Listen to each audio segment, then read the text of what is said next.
Hello everyone, sorry we're a day late in our Connecting with the Q. This is number 20 and today we're going to read Bad Apple, A Tale of Friendship by Edward Hemingway. Got some students from Establich's class who have been learning along with their other intermediate classes about quite a few things. So Dylan, why don't you start? Resilience is bouncing back and recovering from difficult times. Okay, and Dawson? Courage is helping and standing up for classmates. And Caden. Bravery, you need to be brave to do something for someone. Okay, awesome. And I think that ties in as we're getting ready for our Pink Shirt Day next week and our anti-bully focus. So let's tie it together with our Connecting with the Q. Bad Apple, A Tale of Friendship. Mac was a good apple. He shared his toys with the other apples, helped Granny Smith pick up after art class, and loved to dive fearlessly into the watering hole. On a sunny day, Mac could bob for hours. On cloudy days, Mac would search for the perfect pillow of green grass and take a long nap. In his dreams, it was always sunny, but one day as Mac lay sleeping, it began to rain.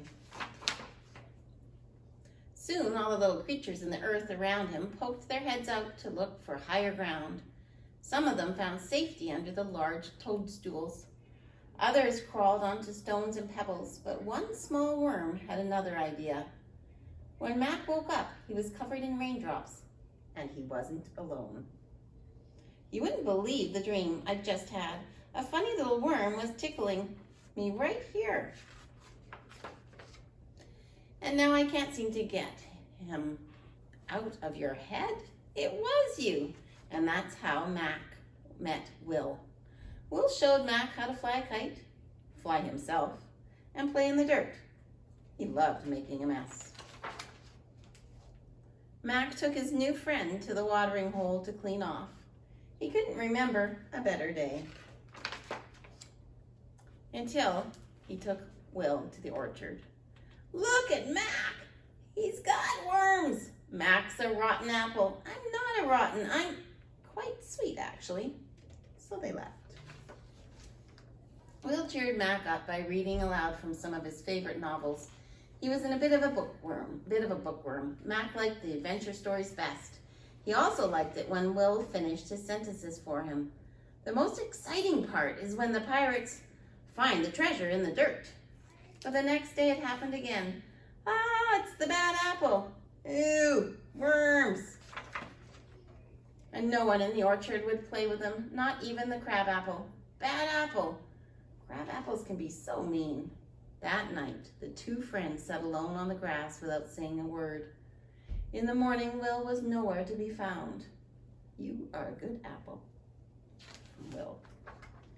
Mac went back to playing with his orchard friends, diving fearlessly into the watering hole and painting in Granny Smith's class.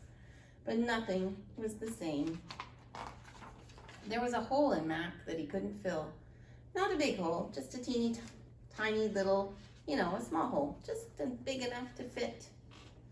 And nobody finished his sentences. Mac had to find Will. He searched low and high and in between, in the dirt, around the watering hole. And just when he had given up all hope, he looked up in the sky.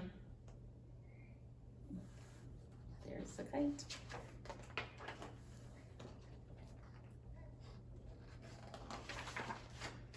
Mac knew he'd rather be a bad apple with Will than a sad apple without him. I was hoping I could help me turn the pages. How did you know? Because you will always be a good apple in my book. Good and happy. And there's nothing bad about that. So I know this is a very young book for you guys, but I think the topic, reaching out to our younger students, is a good one when you've been learning like you have about resilience. Thank you for having the courage to be here today. See you next week. Thanks for watching.